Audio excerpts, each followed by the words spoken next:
Odabeni lezinsizwa ebezizingela inyoka enethoshi ekhanda eBergville, umphakathi ulindele ukuthi kukuphi manje ziyachaza. Angibingelele babukeli emakhaya. Kusawuyena uLungisana kwaHlombe. Namhlanje asizanga ngokuningi. Sizokhuluma ngeupdate le nyoka yethoshi yaseBergville. Nanokuthi ke ngoba nangu umfowethu usakhona la lo waseMaritzburg. Uzobe sechazela ke yena ukuthi kena kungani esalapha. Siyabonga. Ngibingelele balaleli. Okusho ukuthi into eyenzekalayo la mphakathi kumele ngabe ngiseMaritzburg kodwa ngisasela eBergville.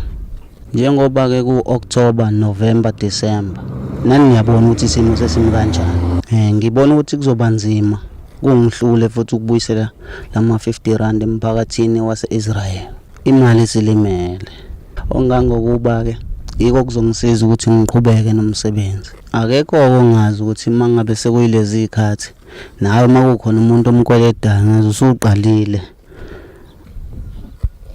Njobe seshilo kumfowethu uqinisile soqhubeka nomsebenzi ngoba akululanga vele ukubuyisela imali kulesikhathi samanje.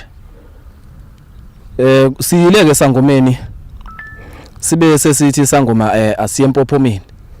Saye empophomeni kule mpophomade siye kuyimpela isiwatholile amandla maningi kakhulu.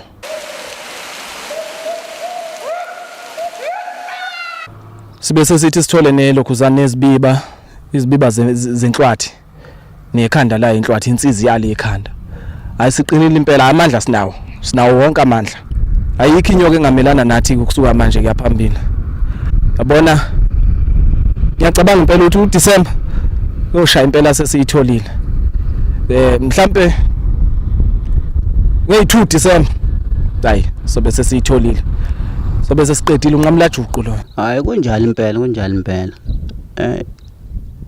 I2 futhi sezisekudeni December. Ngeke ifika i2 December.